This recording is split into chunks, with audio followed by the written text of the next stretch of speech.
question that comes up regarding anything that has to do with the whole idea of relationships.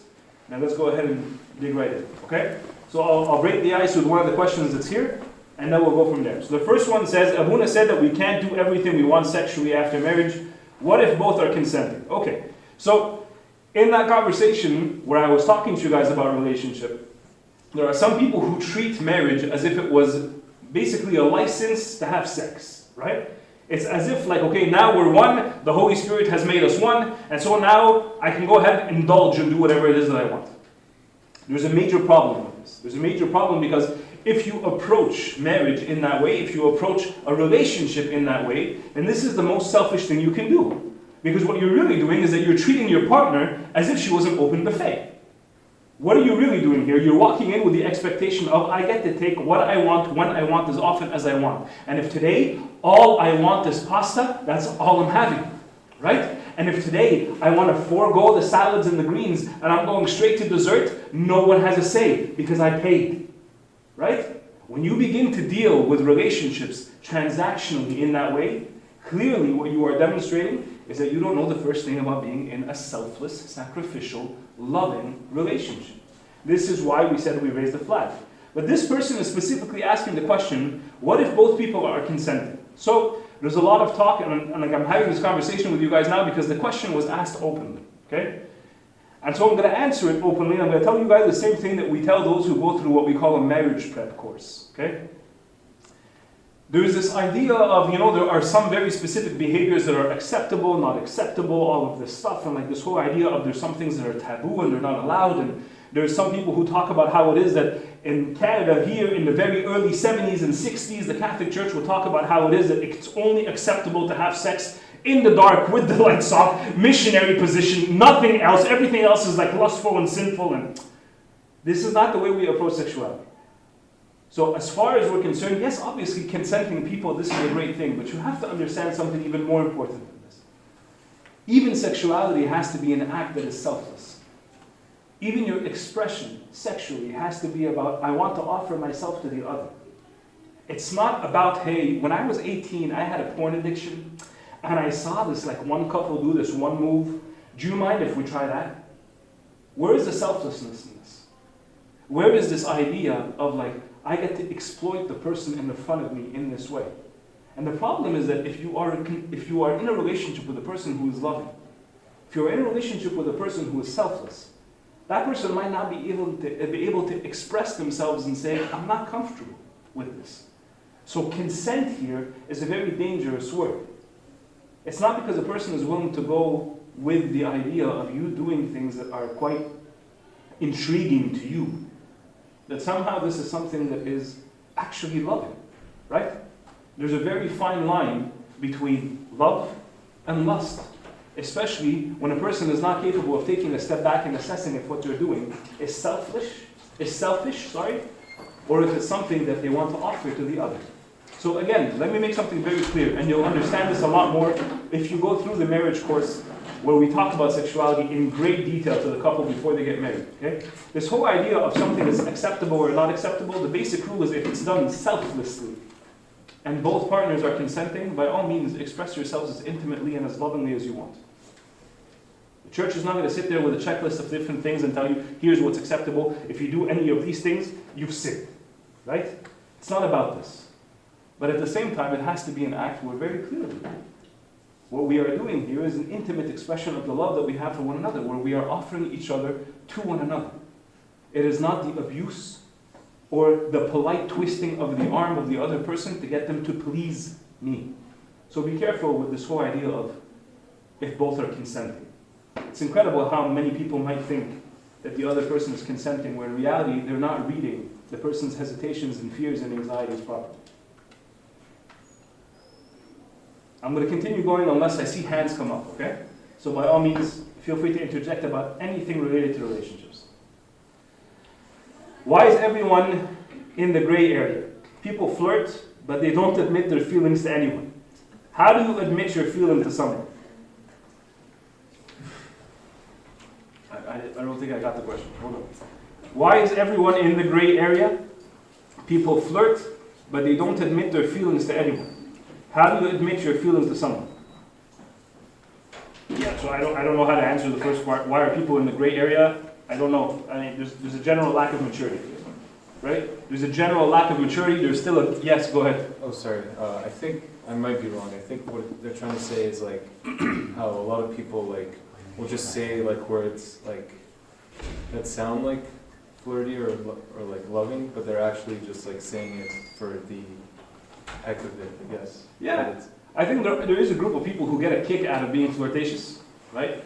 And really, those people really need to check themselves, because like, if you're flirting just for the sake of flirting, what you're really doing is that you're rubbing your ego, right? If what you're really doing is you like the sound of your own voice, or you want to see the person in front of you squirm just because you want to have some sort of impact on the other person, like check yourself. Like, there's a problem here, right? Your ego is bigger than the room. So at this point, you got to be careful. So if you're generally just a flirtatious person with absolutely no intention, like you have absolutely no interest in this person, but you're going to be flirtatious for the sake of flirtatious, that's going to come back and bite you really bad. Really bad. So please check yourself. But in regards to this whole idea of why is everyone in the gray, I really do think that there's a general lack of maturity, right?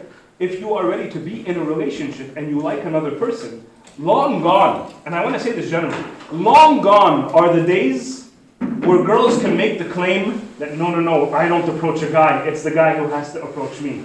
Habibi, we've spent the last 30 years telling men we're equal.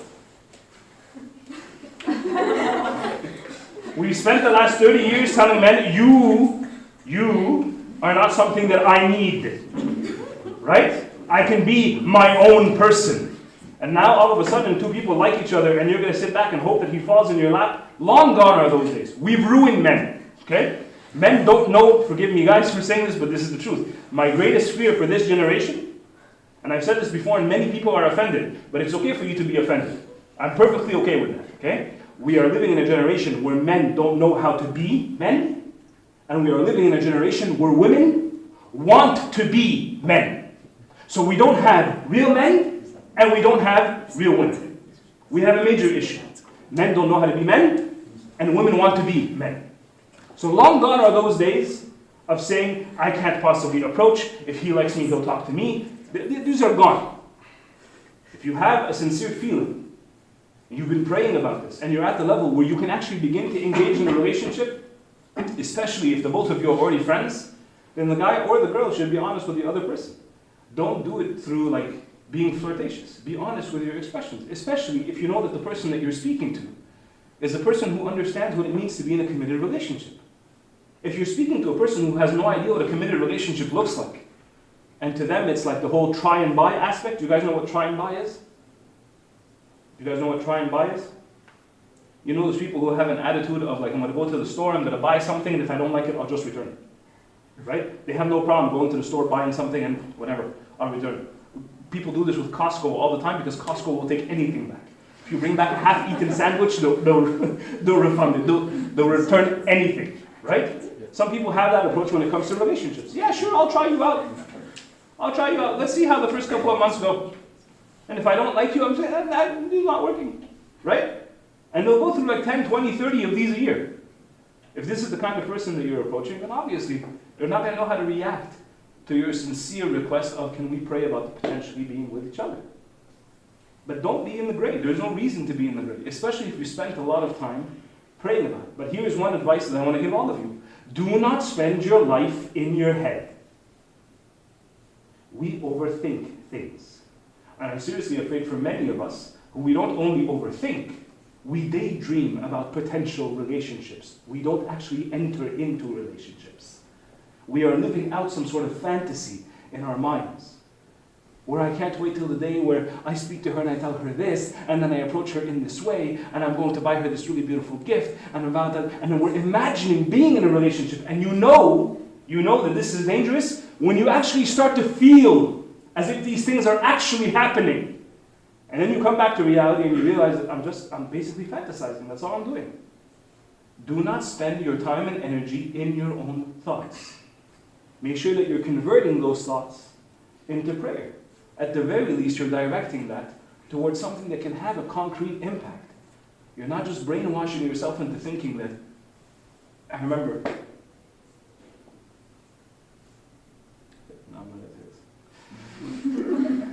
I just got myself. I'm going to get myself in trouble. It's all good. But you know how there's some people who have this approach of like, oh, if it's not so-and-so, I'm going to become a monk. Okay, if I can't marry him, I'm guaranteed I'm becoming a monk. Right? Don't be like that, okay? Don't be like that. Because you clearly aren't going to become a nun if you say that stuff. Okay? And secondly, chances are, you're not going to end up with him either. Life is going to go on. But what I mean by this is that there's no reason to live in these like dramatic roles where everything is so like hypersensitive and super fantasized. Get out of your head. Get out of your head, and if there is something that you have been praying about and seriously contemplating, if you have observed from a distance, if you know that this person could potentially be compatible. Obviously, if you come and tell me this and you're 18, I'm going to tell you, Habibi, like, you've changed so much in the last 2 years, are you sure you're not going to change in the next 3? Who here is 18? Just show of hands. Show of hands, okay. So, Shahir, I'm going to put you on the spot, okay? Shahir. Think back 5 years ago. 5 years is not a long time. Okay? In 5 years, you're going to be 23, right? You're 18? Yeah. Just 23, trust me. Engineering, all right, we can do this. We can do this, okay? So, think back 5 years ago. Did you dress the same way? I sure hope. Did you talk the same way? Did you have the same kind of conversations with your friends? Did you spend your free time in the same way? Look at how much you've changed in the last 5 years. You seriously think that between the ages of 18 and 23, in those 5 years, you won't continue to grow and to change into the man that you're supposed to be? To make a life-altering decision when you're 17, 18, 19, and to think that this is it, it's this or nothing else, don't be like that. Allow God to reveal to you what His will is. Okay?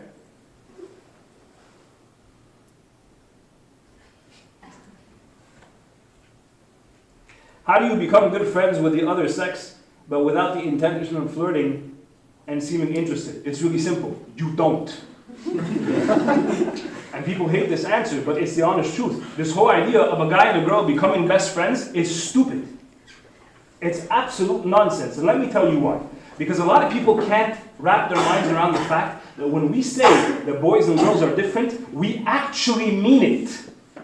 Boys and girls are not just different. Like when God created Adam and Eve, when He created man and woman, there's no way it was the same blueprint. It was not the same thing at all. At all. They both carry the image of God. I get that. Okay? But they reflect very different realities of God. Men and women do not approach the social aspect of friendship in the same way. Here's an example. When girls are comfortable with one another, even if you're not best friends, if you're in a scenario where you feel secure, girls will open up to each other. They will share secrets with each other. There's exceptions to this clearly. Okay? But in general, girls are willing to be vulnerable with other girls in a much more comfortable way, and a much more it comes to them much more easily than it comes to guys. Guys, on the other hand, anything that has to do with becoming vulnerable is extremely dangerous. This is dangerous grounds. To the point where if a group of guys come together and one guy starts to open up, the room goes silent. Guys don't know how to react to this. They freak out. It goes silent. It suddenly becomes super awkward. People don't know what to say. Some guy giggles like randomly. Like it becomes difficult to deal with, right? So guys are not used to being vulnerable with one another. And if you have a really close best friend, who is another guy, a guy might allow himself to become emotional, and even then, if he cries, he'll apologize. Like really awkward. I'm sorry, man. Right? But that's what will happen. That's exactly what will happen. So now, imagine this for a second.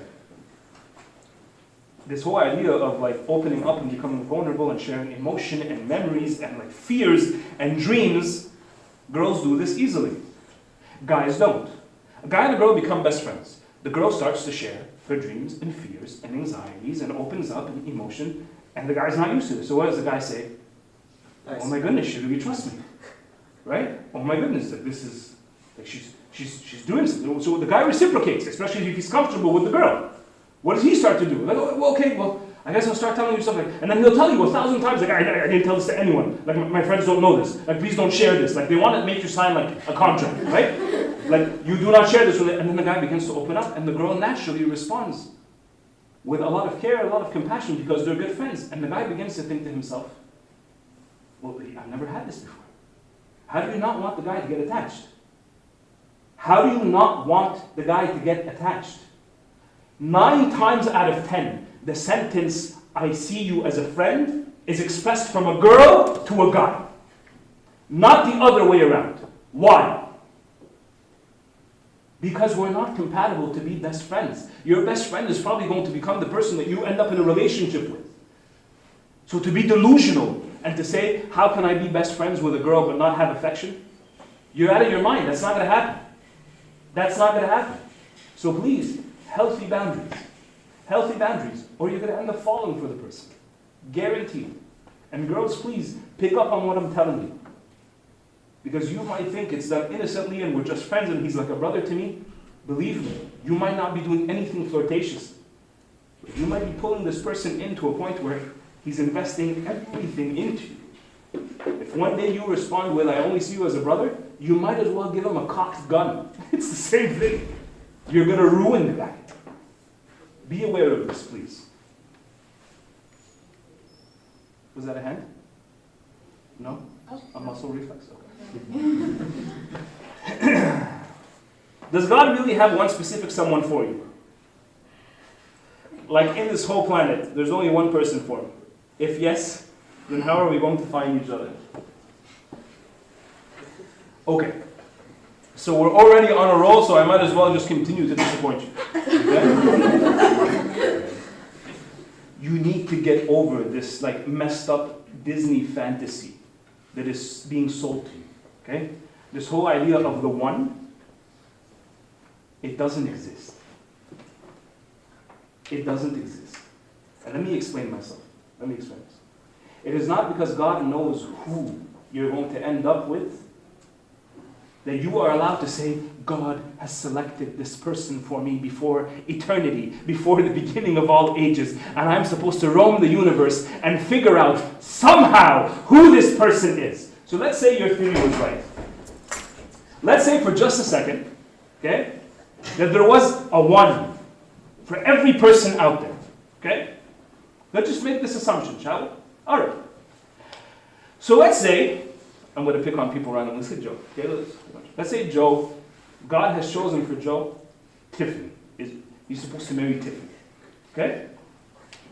But Joe's a bad person. Forgive me. Okay? And Joe is not aligned and in tune with God. So he doesn't realize that God has chosen Tiffany for him. So he ends up marrying Stacy.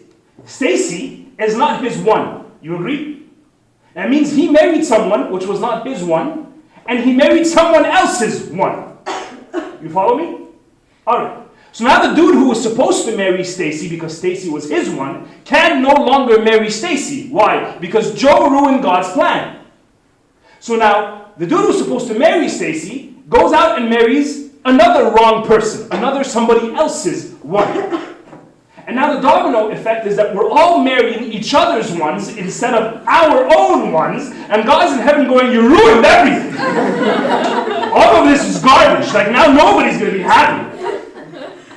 This is not the way it works. And it's all because of Joe.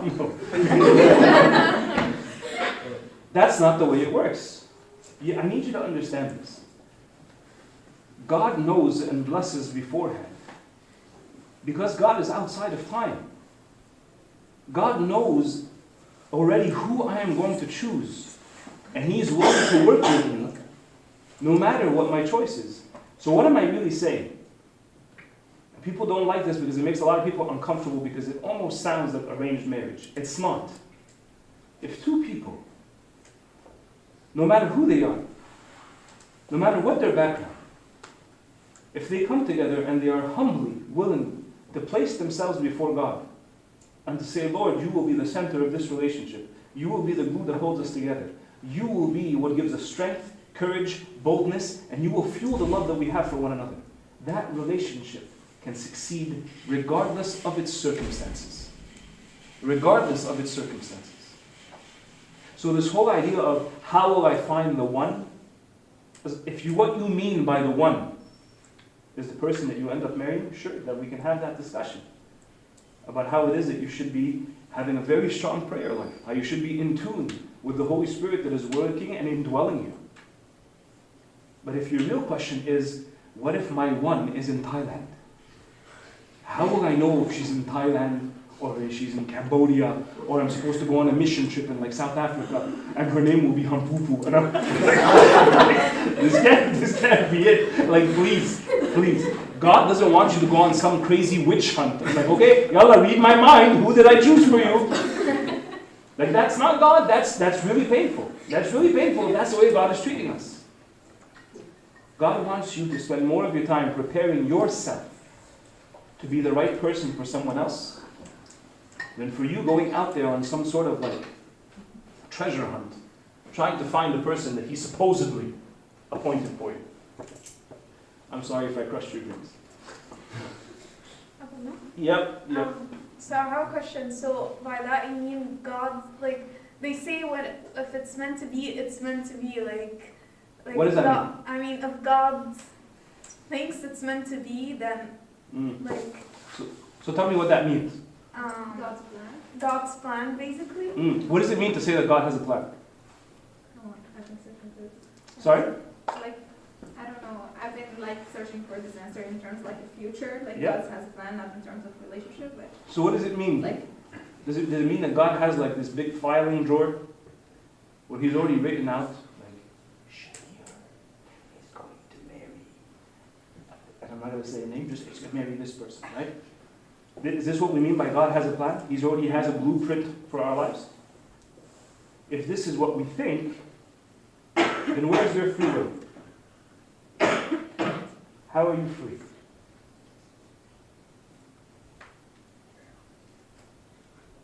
Yeah.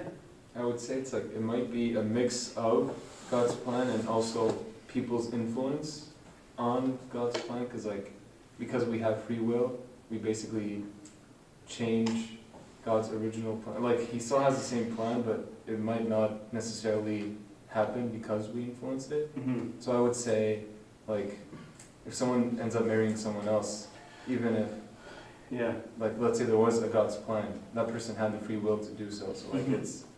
you can't really say, if there was God's plan, then that would mean if it went exactly as He planned it, everyone would not have free will because they would just do exactly what was written before. I gotta tell you, the idea of God's plan, the way that it's understood today, is actually something that only dates to about 300 years ago. It was introduced in the 1700s. It's actually serious. Before that, the church only spoke of two things: God's knowledge and God's will. We never spoke about this idea of God's plan. And then when somebody was translating the book of Jeremiah, you know how we have 450 different English translations today, where everybody's like, pick the one that you like, right? They translated that very popular verse in Jeremiah that says, I know the plans that I have for you, says the Lord. Translation doesn't say the plans that I have for you. The original Hebrew says something much more beautiful. It says, I know the dreams that I dream for you. I know the thoughts that I have towards you. I know what I would wish for you. That's very different than saying, I know exactly what I want you to try to figure out. This whole idea of a blueprint. So if you want to talk about God's will, let's talk about that. If you want to talk about God's foreknowledge, let's talk about that. But to talk about God's plan as if He already has a name written down, so let me ask you, what if you don't choose that name? What is God supposed to do then? What happens? Does He not bless? I want you to put yourself in the situation of God for just a second, okay? I want Arseni to marry Stephanie. I'm really trying to come up with names. Is there a Stephanie in the room? Okay, so Arseni is supposed to marry Stephanie, but Arseni messes up. And he marries Eugenia. Okay? And in marrying Eugenia, God sits there and He goes, I wrote Stephanie. So if I bless this, then why did I write that? Right? And if God reacts differently where He says, well, no, I'm not going to bless that because you didn't guess correctly. well, that really sucks now. Because like God, like I really thought this is what you wanted. So this is why I want us to get used to this idea of asking the question, what do you mean when you say this? And oftentimes you realize we say stuff where it doesn't make sense what we mean. So if what you mean is God's will, what God wills for me to be in a marriage that is Christian, sacrificial, loving, humble, yes, that is what God wants for me. But if He already handpicked the person ahead of time, and I have to try to figure out which it is, it's a very difficult game to play with God.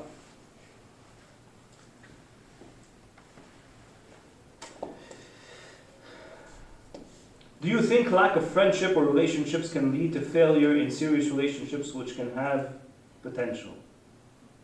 Do you think a lack of friendships or relationships can lead to failure in serious relationships which can have potential?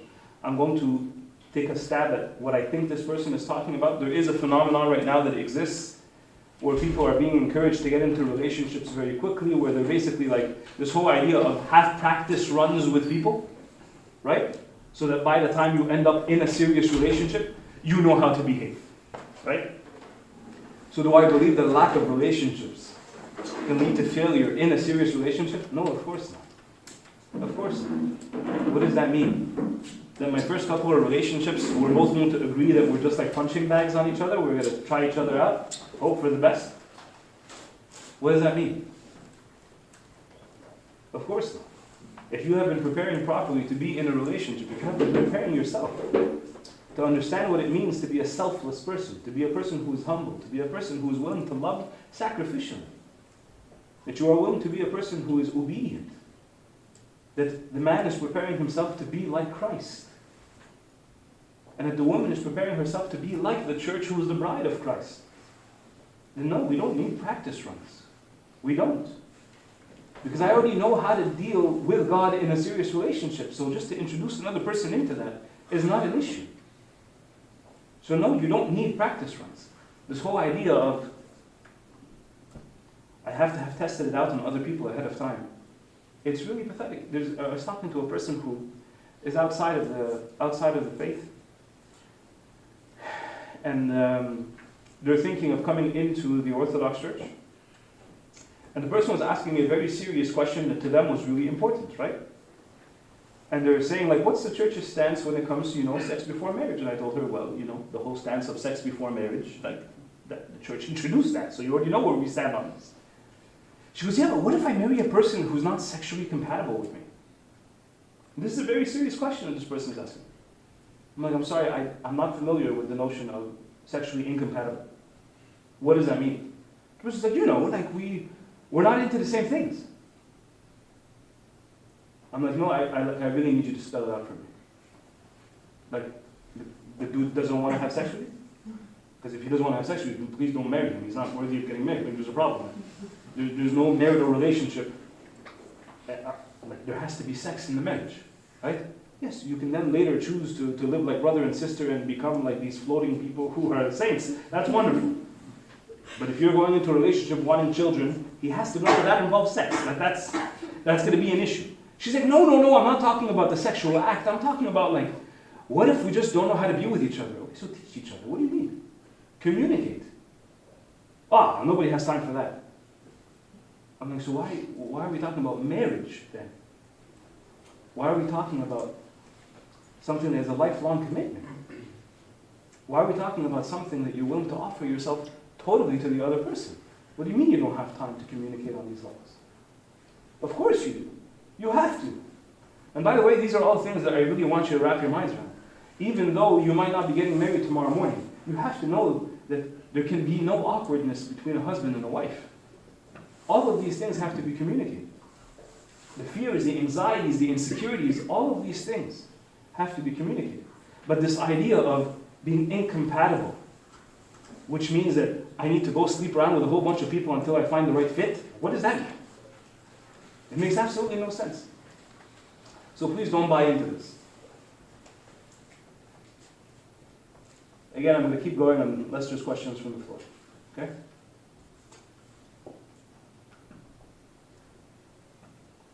Why is porn bad if I'm single? It's time to be selfish, as marriage will be about the other person. And I'm not doing harm to anyone. Well, I don't know who wrote this question, but let me say, you clearly don't understand what porn is all about. So let me break it down for you guys for just a second. Porn is one of the most devastating sinful acts that a person can indulge in. Okay? So let me explain a few things to you. First, let me talk to you about the market. This is an $80 billion industry. $80 billion industry. Global. Okay? 84% of all sexual scenes that are viewed in pornography have some sort of violent action towards the woman. 84%. 84%. And I'm not talking about like the crazy violent stuff that people are into. I'm talking about just general pornography, where the woman is treated like an absolute animal. And people indulge in this, no problem. 96% of all porn stars have to resort to substance abuse to deal with the fact that they have to go through these motions to earn a living. Okay? The most addictive drug on the market today that is the most difficult to wean yourself off of is pornography. It's not like LSD, and it's not heroin, and it's not cocaine. The most difficult thing to wean yourself off of today is pornography. As a matter of fact, there are studies that teach that pornography is the drug of the new millennium. Why? Because while most drugs will stay in your system, and all we have to do is put you through detox, where we get it out of your bloodstream, and then eventually it's just mind over matter, you got to make sure not to go back to it, right? But if it's out of your system, like that craving is gone. You just have to fight your thoughts. Whereas with pornography, it's very different. Because pornography is all about the imagery. It's all about the storing of these images in the back of your mind. Not to mention the fact that you are completely ruining the real expectation of what will happen in marriage. Let me break it down to you for just a second. Do not think for a moment that you can spend 10 years watching pornography, where you get to customize your fantasy. How does porn work today? You go on the website, and then you flip through a catalog of different videos until you can customize what you want to see today. I don't want to see this. I want to see that. That's not good. 10 seconds into it, I'm not going to like this. And then you continue going through the catalog of different videos until you find something that arouses you. You think that's how it's going to work when you get married? You think that you can command a change whenever you want? You think you'll be able to maintain that kind of appetite that you're feeling? That makes absolutely no sense. None. And for this whole idea of I'm not hurting anyone else, how can you say this? You're contributing to such a devastating market. You might as well be buying cocaine. You don't think, how are you not harming society when you're contributing to this? Your viewership is what keeps these sites up. Your addiction to these things is clearly detrimental to society. And let me be very clear, just so everyone can understand this. And this has to be, like, I need you to, like, if this scares you, good, you should be scared. If you're addicted to pornography, and you're resorting to watching pornography more than once a week, there's a problem there. That habit can be seen as an addiction. Okay? And if you are not only watching porn, but you're combining it with masturbation, then what is happening here is that you are creating in yourself an appetite that don't think for a second when you get married, you will be able to set aside. You will end up being married in a committed relationship where you can choose to sexually and lovingly express this intimate, beautiful thing with your spouse, but instead, you hide away in the bathroom and you're on your phone and you're cheating on your spouse. You're cheating on your spouse. Whoever looks at a woman and desires her in his heart has committed what? Adultery. It is an act that is unfaithful. If you want to prepare for a faithful and loving relationship, you need to wean yourself off of pornography as soon as you possibly can. If anybody has any questions about this at a more personal level, please feel free to come see me.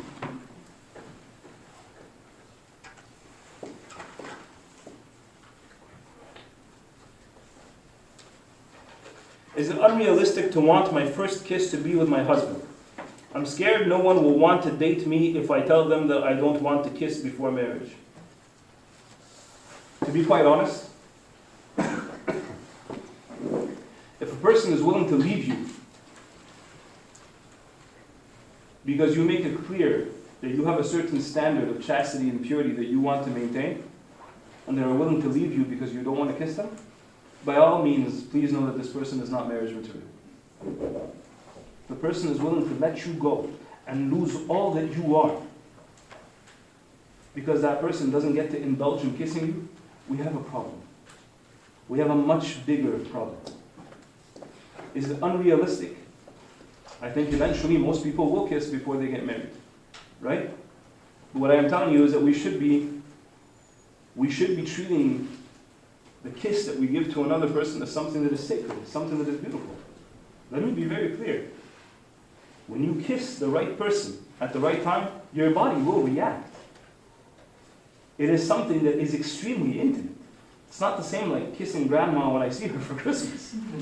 If it is the same, then that's kind of weird. It's supposed to be an act that is very intimate, so don't throw it away. Don't throw it away. And I pray to God that the person that you're going to end up choosing is a person who can cherish that about you. A person who can see that you take something like this very seriously. The same way that I have personally a very serious problem with how the word love is thrown around today so easily. So easily. We're starting to get to know each other. We've been together for like 3.5 days. And I'm already dropping the L word like left and right. Oh, I love you and I love you and I love you. Like dude, like if you're willing to say it this easily, you don't understand its meaning. You're maybe saying it the same way that I say I love ice cream. But that's not the same way that I say I love you to my wife. I don't love my wife the same way I love ice cream. I love ice cream very differently. They compete very highly, okay? I love ice cream a lot, okay? But it's not the same kind of love. So yes, absolutely. I would urge you. I think it's a wonderful thing that you think that your kiss is something that is worth cherishing. That it is something that is an expression of something that you only want to share with the right person. But at the end of the day, if God forbid you end up being in a very committed relationship with a person and you feel like things are going in the right direction, you end up kissing them and it doesn't work out, that's not a good reason to hold on to a relationship that's broken. Move on. Move on.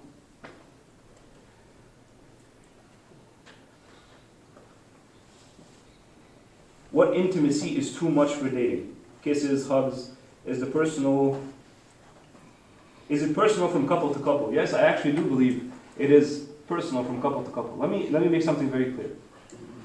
Depending on where the two people are at, I think some people holding hands can be something that is extremely sexual.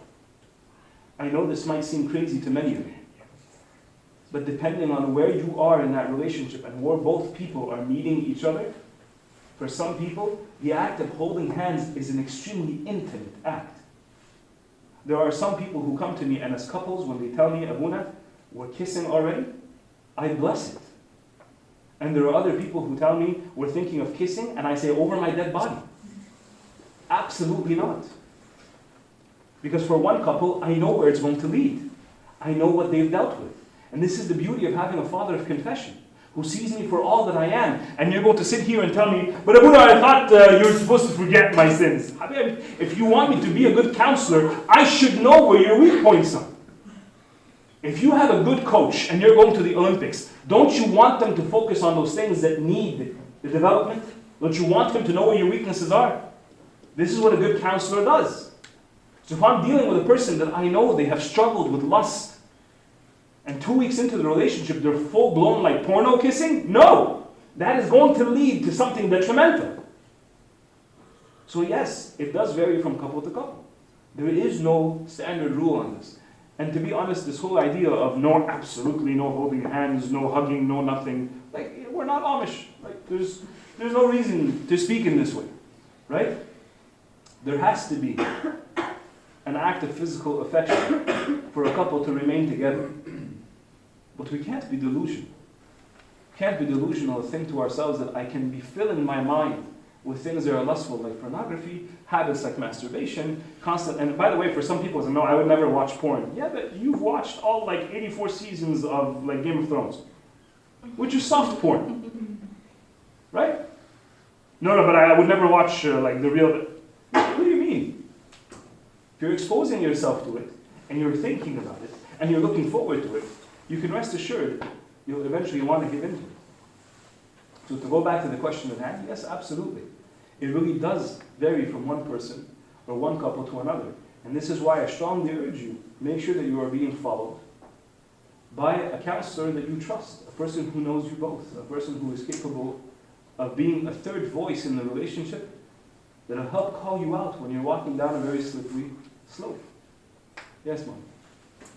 Earlier you mentioned the term marriage material. What do you mean by that? Is that like a universal, like what's the definition? Like, what do you mean? I think I'm using it in its most basic form, how we use it today in the language that we speak. Basically what I'm saying here is that, and by the way, marriage material for one person is very different for another, right? Exactly. Because depending on where I'm at, for one person, what they're looking for and what's going to help complement their life the most is a person who's borderline a nun, right? For another person, no, they need a person who is just as strong-willed and characters and outgoing and totally gung-ho, which is very different. So, can you remind me the context in which I said it? Because I don't want to... I forget the second. What was the question that we were answering? I forget. I think you said when You were just like, oh, if you left her because you said Very good, thank you. wait, what was it? If the person is willing to leave you because you say, no, I'm not partaking in these actions, right? They're not married. And that person is already not looking to have you in their life.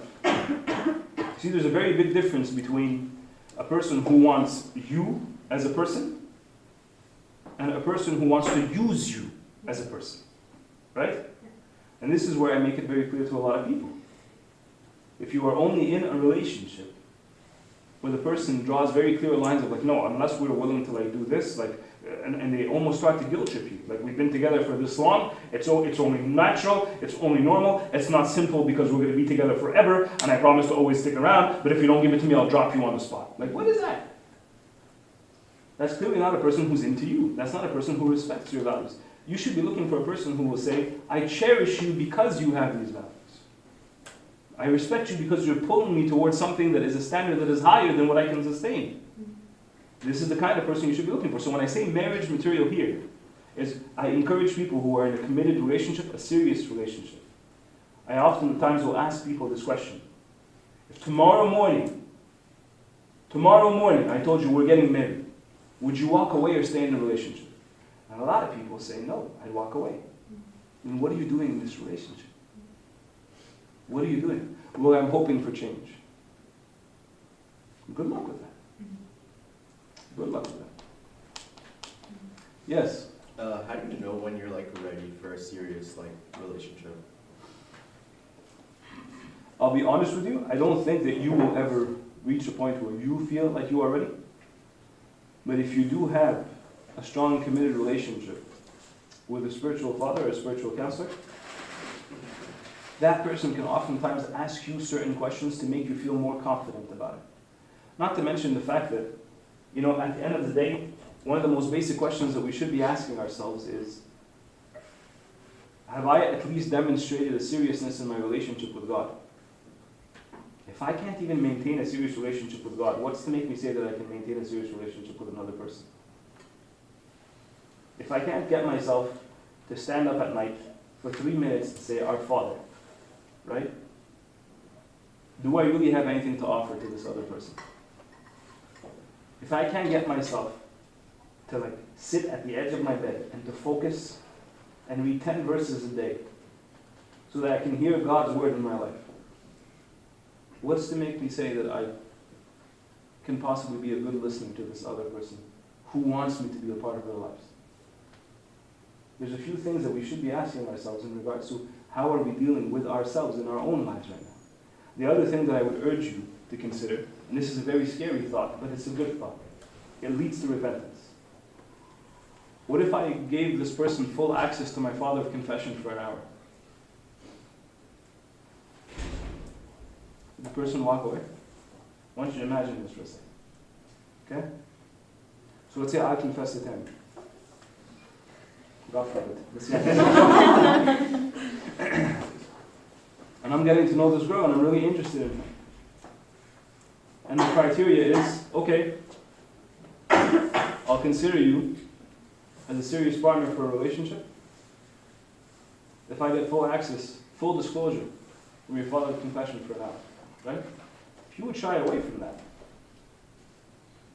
that says something, right?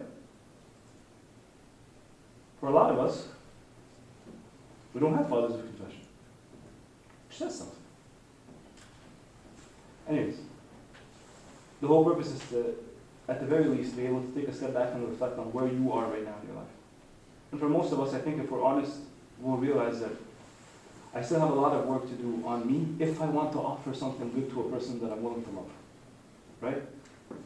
But we'll never think in this way if we're still stuck thinking that relationships are nothing but transactional, where I'm trying people out. Okay? Gotcha. Do you feel like by saying that, do you feel like the other person should know every single thing about you? No. Even if like these things are things that you've confessed already? No, not necessarily. Not necessarily. Let's also be real here for a second, okay? You're getting to know a person and you're on your first date and you say, okay, so before we begin, I need to tell you something. When I was 13, no. You're not necessarily expected to do this, but you should also know that obviously, as the relationship progresses and things become more serious, there are some things that are truly non-negotiable, right? So for instance, if I'm no longer a virgin, and this person really wants to know where I'm at with that, I can't sit there and say, I'm sorry, but what's between me and God is between me and God. That raises a flag. That raises a flag. But if I'm capable of having an honest conversation where I tell the person, yes, there was a period in my life where I made a series of bad decisions, and one of them was sleeping with a person that I really shouldn't have slept with. But that is no longer the person that I am. And again, if the person is willing to say, no, I'm not going to be with you because you're not a virgin, drop him. Drop him. Seriously. If suddenly you've completely changed in his eyes and he can't look at you in the same way, drop him. Or her. Or her. But yes, there is a certain level of honesty that is required. But it doesn't all have to be poured out day one. Right? You gotta ease the person in also. Like, give them a chance. We'll take maybe a few more questions from you guys, and then we'll end. I have two questions. Sure. In the beginning, when you said about how if you have like a very close best friend who's someone who's not your The opposite sex, yeah. Yeah. What if, hypothetically speaking, you don't really have one best friend who is a girl or a guy, but you have multiple close ones. Mm-hmm. You know what I mean? Mm-hmm. And then one of them, you see, you know. She steps up. Yeah. Like, Yeah. That's a good question. That's a good question. I think you're still playing with fire. You're still playing with fire because I'll speak on behalf of the guys because clearly I can relate a little bit more to that. It is one thing for you to say we're a group of friends, we're 5 or 6 people, there's 3 guys, 2 girls, and we're all really, really close. But you know eventually at what point you care more for one than the other. You know at what point, like, I care for everybody, I love everybody, but I think a lot more about this person. This person's on my mind. If I found out that this person was hurt, I'd be seriously concerned. Yeah, I love them all, but like her, like and at first you say stuff like, I see her like a little sister. Like a little sister. If you thought that way about your little sister, I'd ask questions, seriously. You know when you start going down a path where you're investing more than just friendship in this person. You're investing emotion. You're investing intimacy. And that's where it gets scary. And I would tell you, please be very careful. Because, unfortunately, what that ends up leading to, it could flourish into an actual relationship if it's reciprocal. But if it's not reciprocal, it turns to bitterness, it turns to resentment, it turns to hatred, unfortunately. That's how guys get over stuff. They break stuff. Like, if I'm upset at my phone, guys will throw the phone. So we can't throw young women around, so we hate them. We resent them, right? That's not where you want to go. What was your second question? Oh yeah. Yeah, when you said, when you asked Shahir if he's 18 and stuff. Mm-hmm. Yeah. So, you're saying, like, no, I don't know how to word this, just give me a minute. It's just that, yeah, so you're saying that the age of 18, Here's what I'm trying to say. do you understand my Yeah, absolutely. Here's what I'm trying to say. I don't think there's a specific age in mind. Okay? I don't think so. The question is about if I'm hearing you right. I think what you're asking is like, what role does age play, and whether or not you're ready to enter into a relationship. Yes. Right? What do you mean? Sorry? Consent? No, not consent. Not consent. Right? At the level of like, how old am I before I can enter into a serious committed relationship, right? What I want to tell you is that age is tricky because it's not just about age. I'll be honest with you, there's a couple of like 30-plus-year-olds who confess to me, who if they told me I met a girl and we're getting married, I'd be like, hell no. No. Because you have the maturity of an 11-year-old. And they're 30. And there's some other people who confess to me who they're 21. If they told me I'm putting a ring on her now, I'd be like, yes, let's go. I'm with you. Because it's not just about the age, it's what you've done with that age, right? Now people hear this and they're like, okay, perfect. I wouldn't have said I can enter into a relationship at 17. No, that's not what I'm saying. What I am telling you is that at those young ages, you are still not done even discovering who you are. So before you go up to a person and tell them what you're going to offer them for the rest of your life, maybe you should figure out what you're going to offer yourself for the rest of your life. And you have to understand, I'm speaking from a position where I was engaged at 21, married at 24. It was that at the time, this was relatively young. There was priests from our city who called our priest and said, what are you doing? Like, you're going to cause a precedent that's going to ruin us. Don't get them engaged at 21. What I am telling you is that it really does depend on the person. There are some people who are ready, but for most of us, there's so many questions we haven't even answered in regards to ourselves. So how am I here going to like open myself like an open book to other people and tell them, ask me whatever you want. I know exactly what I'm going to offer you for the rest of your life. Oftentimes, unfortunately, what we are experiencing is infatuation. You guys know what infatuation is? How would you describe infatuation?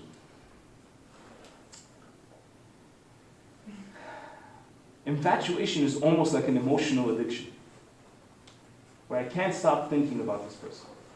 Where there's an emotional attachment to the person so much that they consume my mind, they consume my life, right? This is oftentimes what we feel. We gotta be careful. That's not necessarily the right ingredient for a committed relationship. It's not. So this whole idea of like, but the person that I'm going to choose for the rest of my life, like, I should feel, what is it, those, I forgot the name of it. Butterflies. Like, I'm sorry, I laugh at it because how might be like, what does that mean? What does it mean? What does it mean that I have butterflies? What does that mean? It's probably dangerous to have. It's probably gas. It's not. It's gonna pass. Literally, it's gonna pass. And then what? When that fades away, that's an indication that there's no more love. When there's no more butterflies, there's no more love. Are you joking? I've been married. I've been married for quite some time now. 14 years this summer it's going to be. Butterflies, they come and go, however. And most of the time, they're not there. Because you're in survival mode. It's two people who are holding on to each other, trying to prevent each other from drowning. It's not lovey-dovey and romance. During the engagement period, it's awesome. You spend a ridiculous amount of money, a stupid amount of money on each other, right? Gifts and romance and flowers and candies and bears and all of this like really crazy stuff and songs and messed up stuff, like really beautiful, right? And then you start to realize like, hey, like, of course I love you. But do I still have to, like, how many bears? How much of this stuff do I have to, like, no. No. This is the example I give to a lot of people, oftentimes, and I want you to understand me, please. If I showed you a couple that is sitting at a table at a restaurant, and they're both sitting across from each other, and both of them are on their phones, and they haven't said a word to each other all night, you would look at that and you would say, no, those two don't love each other. They don't love each other. No way. No way. But if I showed you a table right next to them where two people are holding hands and there's a small candle and he's giving her a flower and they're staring at each other and she's blushing and he's like smiling, you say, oh, that's love. That's love. Okay. So let me describe to you what the typical evening looks like at my house now. Okay? 14 years. And I promise you, this didn't just start this year. This has been for a while. Okay? I'll go home ridiculously tired. The only thing I'm looking forward to is like literally passing out. If I could pass out like in the car, I wouldn't come into the house. I do that, right? My wife has been waiting for me and she spent the entire day with two monkeys who drove her nuts. And then finally her husband walks in. She's eaten a while ago. It's past 10 p.m. I'm just gonna stuff my face and run to bed. And we're sitting at the dining room table. And it turns into, how was your day? It was good. It was good. It was good. How was your day? Yeah, I'm good. What did the kids do today? Yes. What about you? Well, I can't really talk about it. Yeah. But, okay, so you're doing okay? Yeah. And then we stare at our phones for a little while. I finish my food. We go upstairs and we go to bed. If I showed you that, what would you say? There's no way you would describe this as love. Why? Because today you write the word love in Google and you click on that tab called images, and what comes up? Roses and hearts and teddy bears and this this what was the name of that vampire movie sequel? Like the Twilight? What? Twilight? Yeah, that the guy who glitters, right? That's garbage. That's not what love is. That's not what love is. If we actually had like a Christian version of Google and you type the word love, what would come up? The crucified Christ. The crucified Christ, mangled and beaten up and bloody. It's not about the feelings, it's not about the butterflies. Those things will fade. It's whether or not I am capable of, and again, I say this, 14 years into it, despite the fact that, the romantic gestures have really died down, no one will ever be able to convince me that I don't love my wife. I love my wife now more than I have ever loved her before. Even past the romantic gestures and the nonsense. And it's not because we can't entertain a conversation for more than 20 minutes that's a reflection of how they probably hate each other. We got to get past these things. What you want to be looking for in a person is a person that you can spend the rest of your life with, even if it means being silent. Even if it means no gifts. Even if it means I just want to sit with them.